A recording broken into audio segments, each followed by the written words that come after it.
Assalamualaikum warahmatullahi wabarakatuh. Selamat pagi, rekan-rekan semuanya. Hari ini saya akan mempresentasikan sebuah makalah dengan topik hukum humaniter internasional di era modern dengan judul Autonomy in Warfare atau akuntabilitas hukum humaniter internasional terhadap penggunaan Autonomous Weapon System atau AWS di era modern ini. Oke, perkenalkan, nama saya Raden Eki Turanggana, nomor induk mahasiswa 2023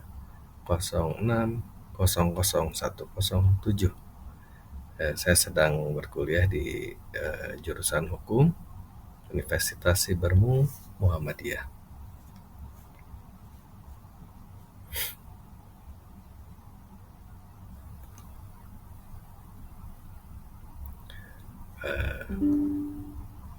Baiklah, Autonomy in Warfare, akuntabilitas hukum humaniter internasional terhadap penggunaan autonomous weapon seperti AWS di era modern. Jadi,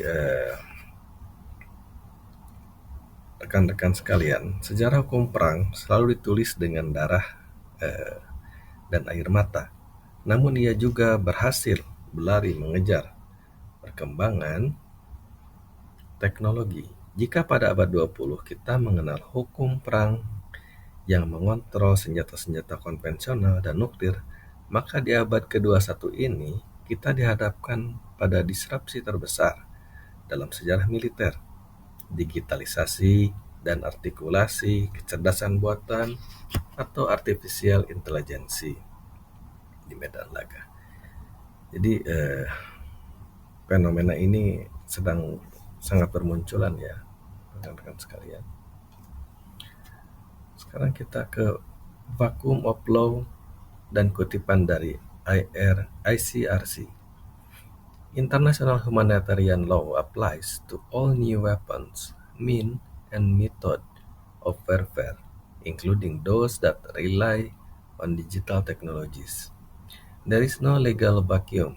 Jadi hukum humaniter internasional berlaku untuk semua senjata, sarana, dan metode perang terbaru, termasuk yang mengendalikan teknologi digital. Tidak ada kekosongan hukum. Itu dikutip dari International Committee of the Red Cross ICRC. Mengapa topik ini sangat menarik?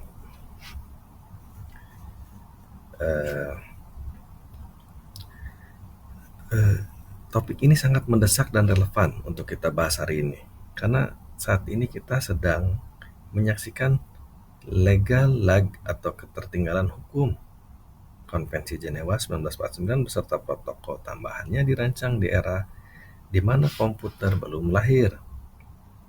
Hukum internasional kita didasarkan pada asumsi bahwa hanya manusialah yang berperang dan mengendalikan senjata. Ketika teknologi mengambil alih keputusan dan hidup mati seseorang manusia di medan perang, terjadilah kekosongan hukum dan etika.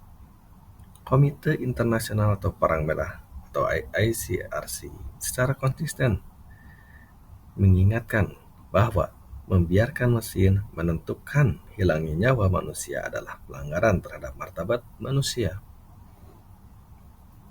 Oleh karena itu, menganalisa AWS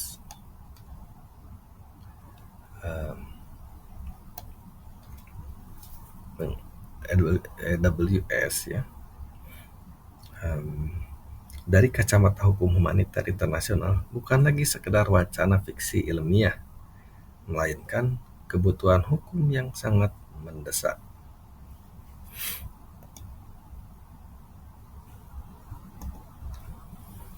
Analisa kasus dan kejadian hukum real.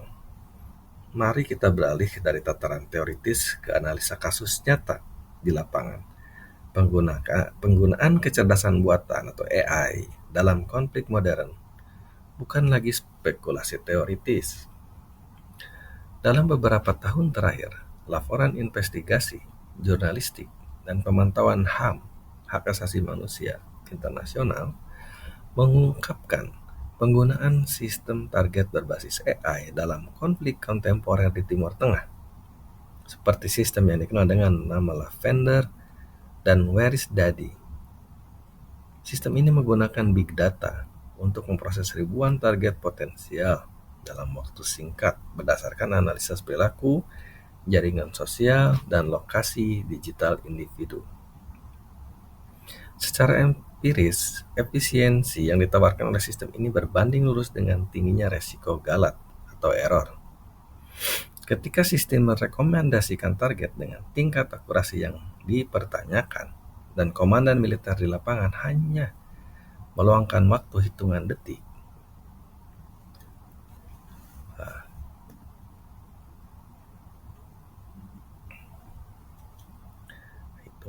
ya. Jadi sangat-sangat disayangkan ya. Jadi bagaimana dunia hukum internasional merespon fenomena ini? Di tingkat global, perdebatan terjadi secara intensif di forum PBB melalui Convention of Certain Conventional Weapons (CCW) di Jenewa. Para pakar hukum internasional terbelah menjadi dua arus utama. Arus pertama adalah kelompok yang menuntut total ban atau tidak sama sekali, atau pelarangan ICRC, dan koalisi organisasi masyarakat sipil seperti Cop Killer Robots. Mereka berpendapat bahwa sistem senjata yang tidak memiliki kendali manusia yang bermakna meaningful human control secara inheren tidak sah di bawah hukum internasional.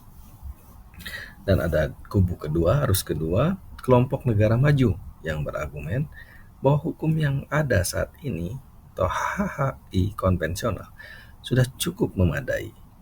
Mereka berpendapat bahwa yang mendesak bukanlah membuat traktat baru, melainkan menerapkan mekanisme weapon review atau peninjauan senjata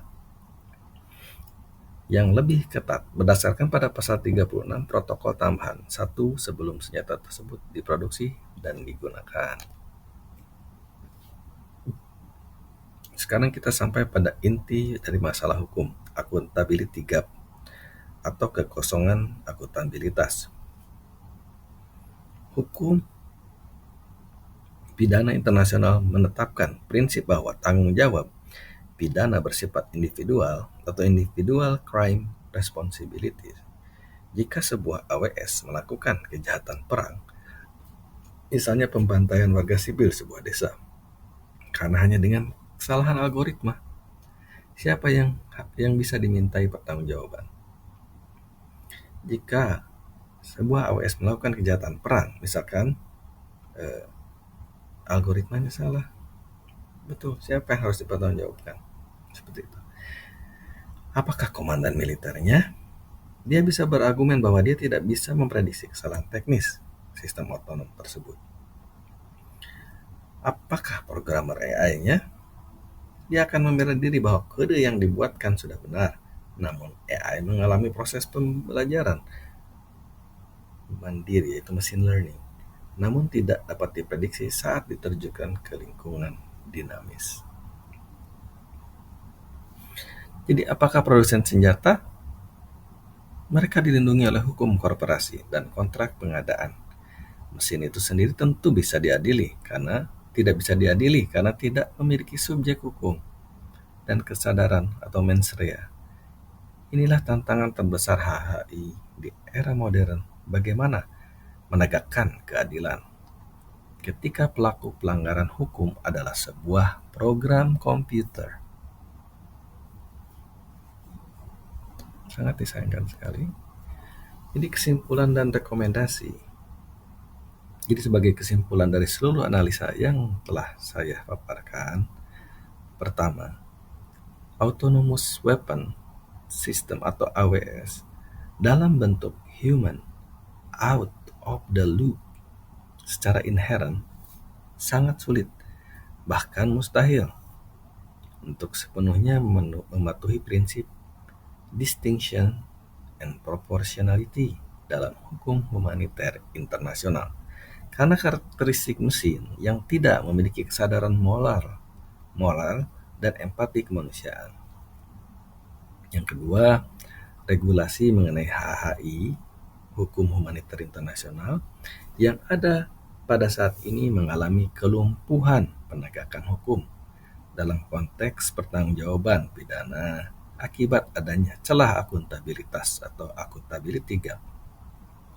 Sebagai rekomendasi akademis, saya memandang bahwa komunitas internasional tidak boleh menunda lagi pembentukan sebuah instrumen hukum internasional baru yang bersifat mengikat atau legally binding instrument.